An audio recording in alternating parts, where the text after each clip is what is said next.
आज छत्रपती संभाजीनगर येथे होत असलेल्या या युवा महाराष्ट्र अभिमान मेळाव्यासाठी उपस्थित व्यासपीठावरती आपले सर्वांचे लाडके ज्यांनी संकल्पना खऱ्या रीतीने या ठिकाणी आणली ते म्हणजे आमचे शिवसेनेचे युवा सेनेचे सचिव वरुणजी सरदेसाई, उपस्थित माझे बंधू मित्र विक्रांतजी जाधव, युवासेना कार्यकारिणी सदस्य दीक्षाताई, आमच्या सानिकाताई असतील, ऋषी, हनुमान, आमचे धर्मराजजी, अभिजित, आपल्या सर्वांची नावं घेत नाहीत कारण आपल्याकडे वेळ फार कमी आहे आणि आपण देखील बऱ्याच वेळापासून या ठिकाणी बसला आहात. समोर जमलेले सर्व महाविकास आघाडीचे माझे तरुण मित्र आणि तरुण मित्रच नव्हे तर पूर्ण महाराष्ट्रामध्ये आणि आपल्या छत्रपती संभाजीनगर जिल्ह्यामध्ये सन्माननीय उद्धवसाहेब ठाकरे, सन्माननीय पवारसाहेब यांचे हात बळकट करणारे, निष्ठावंत, त्यांच्यावरती प्रेम करणारे आपण सर्व सहकारी. खरं तर आज युवा महाराष्ट्र अभिमान मेळाव्याच्या निमित्ताने मुंबईत एक बैठक झाली ज्यामध्ये अनेक जिल्हा अध्यक्ष महाराष्ट्राच्या विविध ठिकाणातून युवा सेनेचे आलेले, युवक काँग्रेसचे आलेले, राष्ट्रवादी युवक काँग्रेसचे आलेले. त्यामध्ये एक निर्धार झाला की प्रत्येक 48 लोकसभेमध्ये अशा प्रकारे युवकांचे मेळावे आपण त्या ठिकाणी घेतले पाहिजेत. आणि मग या मेळाव्यामध्ये जेव्हा आम्ही मार्गदर्शन करतो, जेव्हा आम्ही बोलतो, तेव्हा महाराष्ट्रभर फिरणं होतं आणि महाराष्ट्राच्या तरुणांची जेव्हा आम्ही चर्चा करतो तेव्हा एक गोष्ट ही कळते की महाराष्ट्राच्या तरुणांना हे आजचे जे भाजप गद्दार गँग जो आदर्श हा या तरुणांपुढे ठेवतायत हा किती चुकीचा आहे.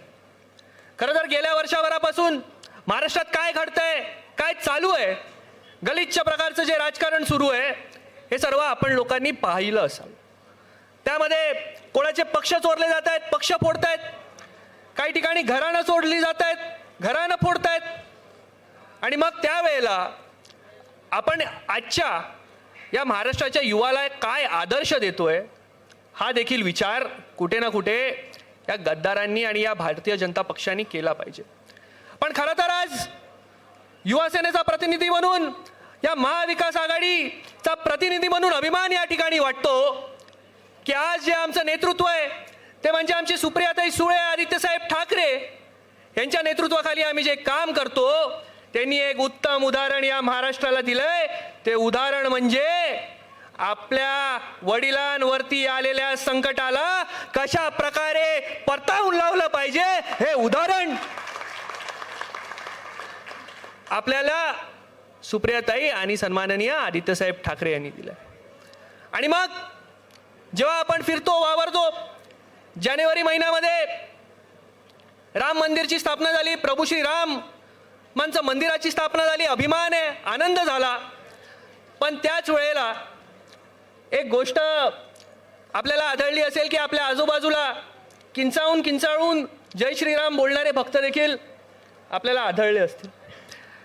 आणि मग आपल्या सर्वांनी त्यांना देखील एक त्या ठिकाणी प्रश्न विचारला पाहिजे की जे तुम्ही प्रभू श्रीराम जोर जोरात ओरडून घोषणा देतात, आम्ही देखील देतो, आम्हाला देखील अभिमान वाटतो, आनंद वाटतो, जय श्रीराम मनापासून आम्ही घोषणा देतो तेव्हा.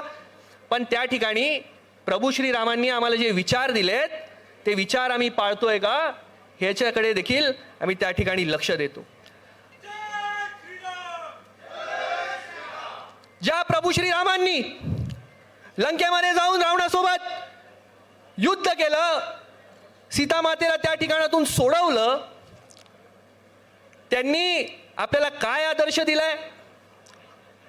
महिला संरक्षणासाठी आपण लढलं पाहिजे, महिलांसाठी एक आदर्श प्रभू श्रीरामांनी रामायणाच्या माध्यमातून आज आपल्याला दिलाय.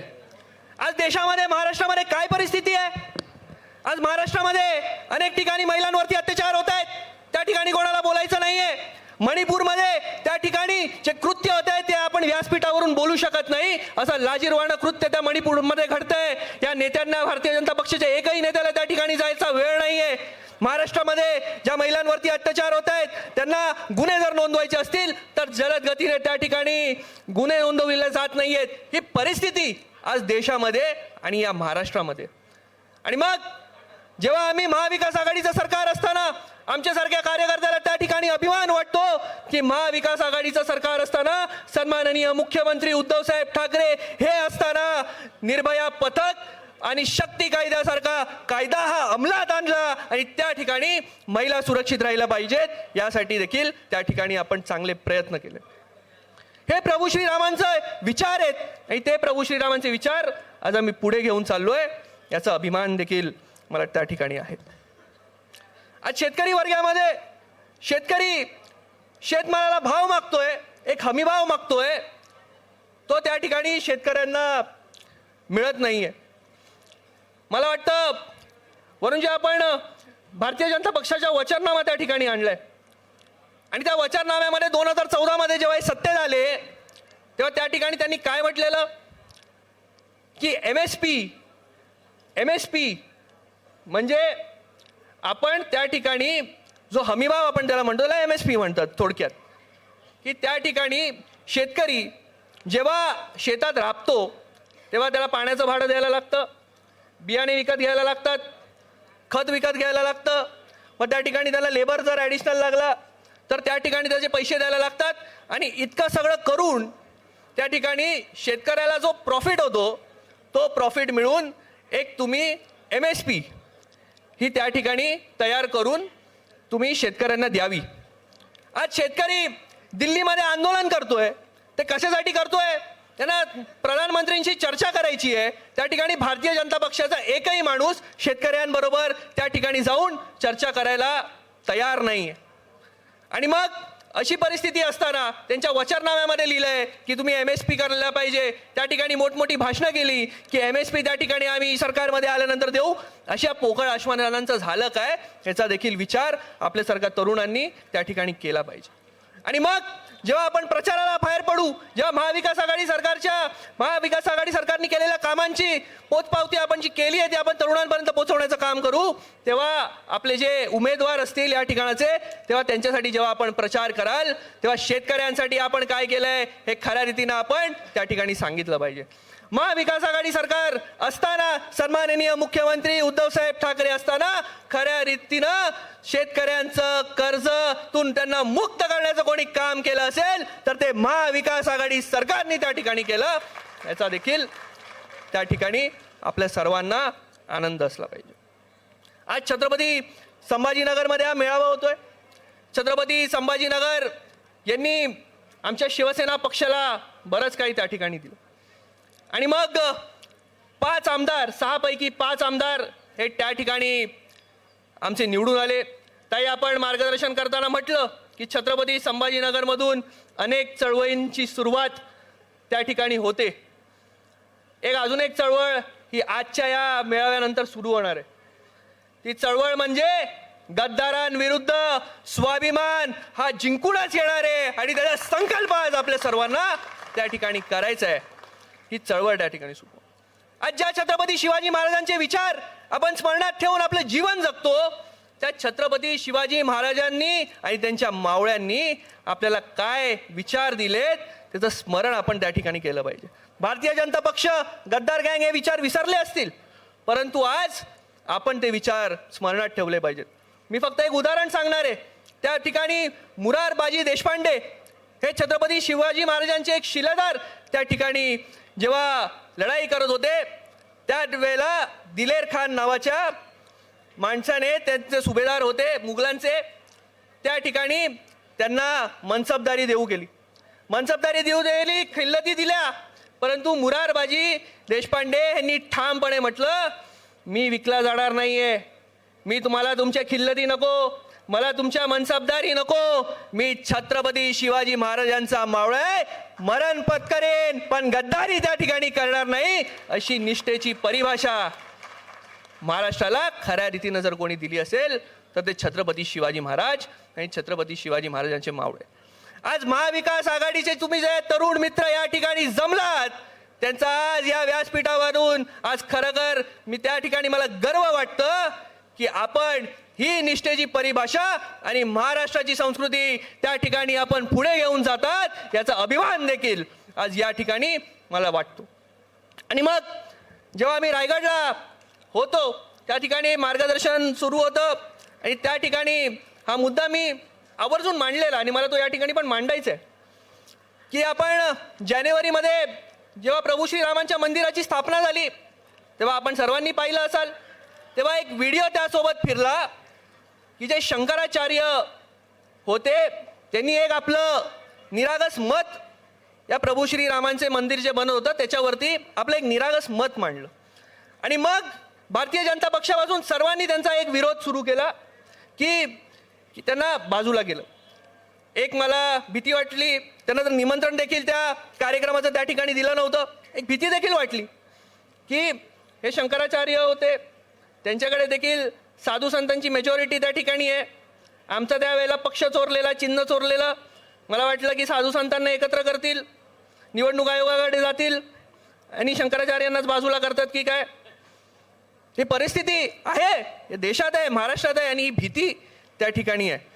आणि म्हणून हे जे राम भक्त म्हणून मिरवतात, प्रभू श्रीरामांचा एल्गार करतात, त्यांना खऱ्या रीतीनं प्रभू श्रीरामांचे विचार कळले नाहीत हे देखील त्या ठिकाणी सत्य आहे.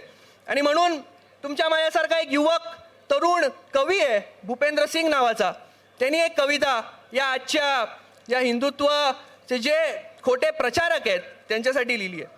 बघा तुम्हाला देखील या कवितेची काय ओळी त्या ठिकाणी पटतायत का. ते कवी काय म्हणतो, राम नाम का मतलब क्या जब पुण्य भरी ही त्वचा नहीं.